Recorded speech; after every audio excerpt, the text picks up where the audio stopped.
दोस्तों, एक और एनबीएफसी आईपीओ मार्केट में लिस्ट होने जा रहा है। आपको तो पता होगा कि पिछले कुछ महीनों से भी एनबीएफसी कंपनी का आईपीओ जो है वो मार्केट में लिस्ट होते जा रहा है और भी आगे आपको और भी बहुत सारे एनबीएफसी कंपनी का आईपीओ मार्केट में लिस्ट होते हुए नजर आने वाले हैं।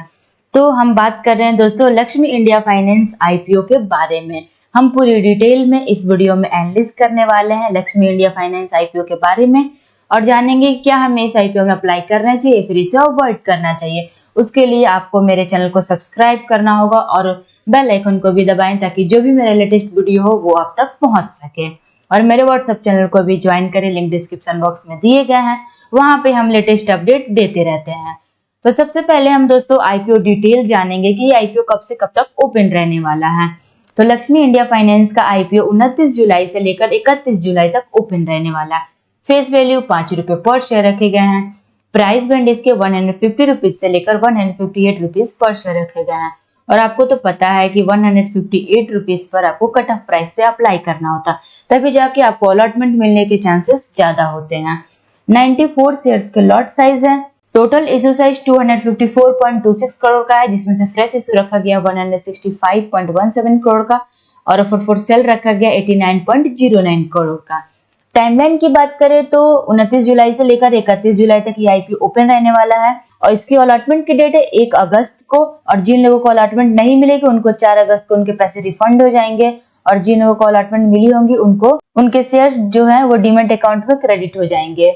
लिस्टिंग की बात करें तो 5 अगस्त को है इसकी लिस्टिंग, वो भी बीएसई एनएसई पर लिस्ट होते हुए हमें लक्ष्मी इंडिया फाइनेंस का आईपीओ नजर आने वाला है। अब बात कर लेते हैं रिजर्वेशन की। तो देखिए क्यूआईबी के लिए 50% शेयर्स रिजर्व हैं, रिटेल कैटेगरी के लिए 35% और एचएनआई के लिए 15% शेयर्स रिजर्व हैं। अब यहाँ पे लॉट की बात करें तो रिटेल कैटेगरी में आपको एक लॉट के लिए 14,892 रुपए पेमेंट करने होंगे, वो भी 94 शेयर्स के लिए।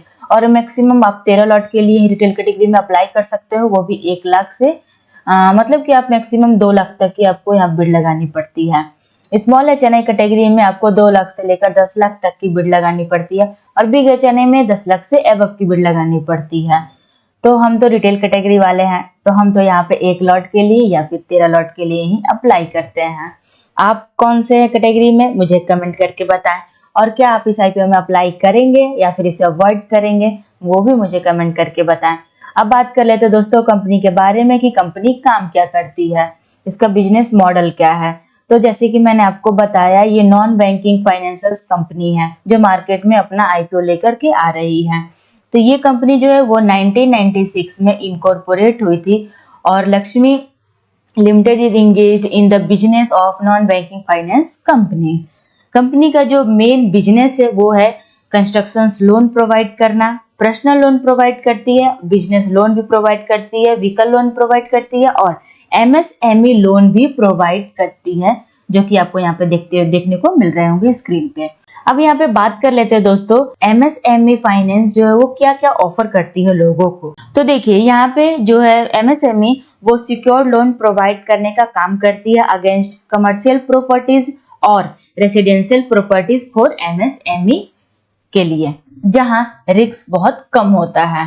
अब यहाँ पे दूसरे नंबर पर देखिए व्हीकल फाइनेंस जो है वो the company offer secured vehicle loans for personal loans और कमर्शियल लोन्स भी प्रोवाइड करती है इंक्लूडिंग फाइनेंस और कमर्शियल व्हीकल्स के लिए। तो काफी बढ़िया इसका बिजनेस मॉडल हमें देखने को मिल रहा है। तीसरा पॉइंट आ जाए यहाँ पे कंस्ट्रक्शन लोन भी प्रोवाइड करती है। The company offer secured loan to retail customers के लिए ये प्रोवाइड करती है against residential properties for commercial properties for construction और रिनोवेशन के लिए। तो काफी अच्छी यहाँ पे कंपनी का जो बिजनेस मॉडल है वो देखने को मिल रहा है और हो भी क्यों ना क्योंकि एनबीएफसी कंपनी है तो ऐसे ही रहते हैं इसके business model. With loan amount up to 2.5 million, interest rate between 18% से 28% के बीच आपको यहाँ इंटरेस्ट रेट देती है। तो काफी बढ़िया देखने को मिल रहा है। ओवरऑल देखी जाए तो बिजनेस मॉडल काफी सिंपल है कि आपको ये लोन प्रोवाइड करती है, चाहे कंस्ट्रक्शन लोन हो, पर्सनल लोन हो और भी बहुत सारे जो लोन्स आपको यहाँ पे देखने को मिल रहा है ये सारे लोन प्रोवाइड करती है। अब बात कर लेते हैं दोस्तों इसके फाइनेंशियल एंड फंडामेंटल्स के कि ये लॉस मेकिंग कंपनी है या फिर प्रॉफिटेबल कंपनी है। तो देखिए ये जो कंपनी है वो छोटी कंपनी है, ज्यादा बड़ी कंपनी नहीं है, यानी कि स्मॉल कैप कंपनी है। अब यहाँ पे फाइनेंशियल्स की बात करें एसेट्स की, तो assets year on year growth दिखने को हमें मिल रही है एसेट्स में। 2023 में यहाँ पे 778 करोड़ का देखने को मिल रहा था, वही 2025 में 1412 करोड़ का देखने को मिल रहा है। रिवेन्यू की बात करें तो रिवेन्यू में भी ईयर ऑन ईयर ग्रोथ हमें देखने को मिली है। प्रॉफिट आफ्टर टैक्स की बात करें तो प्रॉफिट आफ्टर टैक्स में भी हमें ईयर ऑन ईयर ग्रोथ देखने को मिली है। एबिडिटा मार्जिन की बात करें तो एबिडिटा में भी काफी अच्छी ग्रोथ देखने को मिली है। नेटवर्थ में भी काफी शानदार ग्रोथ है। रिजर्व एंड सरप्लस में भी काफी अच्छी ग्रोथ देखने को मिल रही है। टोटल बोरोइंग में भी अच्छी ग्रोथ देखने को मिल रही है, क्योंकि यहाँ पे आप देख सकते हो बोरोइंग बहुत ज्यादा है, यानी कि डेट बहुत ज्यादा है।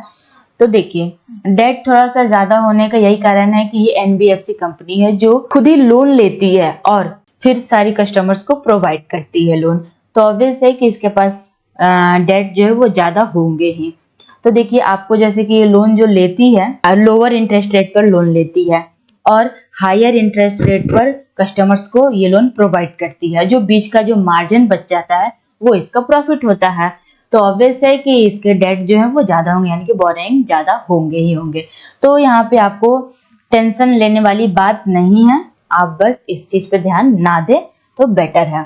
अब बात कर लेते हैं दोस्तों केपीआई वैल्यू की, कि इसकी केपीआई वैल्यू क्या देखने को मिल रही है। तो डेट यहाँ पे जैसे कि मैंने बताया इसको नहीं देखने की कोई जरूरत है। RONW 13.95% का है, ठीक है। पेट मार्जिन 14.48% का है। एबिडिटा मार्जिन 66.07% का है। प्राइस टू बुक वैल्यू देखी जाए तो 2.57 का रखा गया है। तो ओवरऑल देखी जाए तो फाइनेंशियली स्ट्रॉन्ग कंपनी है, डेट को हटा के फाइनेंशियली स्ट्रॉन्ग कंपनी दिख रही है। और ये आपको जैसे कि मैंने बोला ये स्मॉल कैप कंपनी है, यानी कि आप देख सकते हो मार्केट कैप इसका 825.83 करोड़ का दिया गया है। अब बात कर लेते हैं इसकी जीएमपी की, इसकी ग्री मार्केट प्रीमियम कितने रुपए पर ट्रेड करते हुए नजर आ रही है। तो देखिए लक्ष्मी इंडिया फाइनेंस का जो जीएमपी वो 13 रुपीज पर ट्रेड करते हुए फिलहाल नजर आ रही है। इसके अकॉर्डिंग हमें लिस्टिंग पर प्रॉफिट 8% का हो सकता है, यानी कि 1 से 2,000 का, हमें 1 से 1,500 का भी फिलहाल प्रॉफिट होते हुए एस्टिमेट नजर आ रहा है। वैसे भी जीएमपी का अंदाजा होता है, ये फिक्स नहीं होता है जीएमपी, इसलिए हम इसे फिक्स मान के नहीं चलते हैं दोस्तों। तो देखते हैं हमें लिस्टिंग पर प्रॉफिट कितने % की होती है, क्योंकि यहाँ पे कुछ भी फिक्स नहीं है अभी, तो वो तो हमें लिस्टिंग वाले दिन ही पता चलेगी। तो दोस्तों आपको ये वीडियो कैसी लगी, जैसे कि मैंने आपको समझाया, कि आपको समझ में आया? अगर समझ में आया तो मुझे कमेंट करके बताएं। तो दोस्तों आप क्या करेंगे, इस आईपीओ में अप्लाई करेंगे या फिर इसे अवॉइड करेंगे, मुझे कमेंट करके बताएं। तब तक के लिए share this video and subscribe to my YouTube channel. Thank you.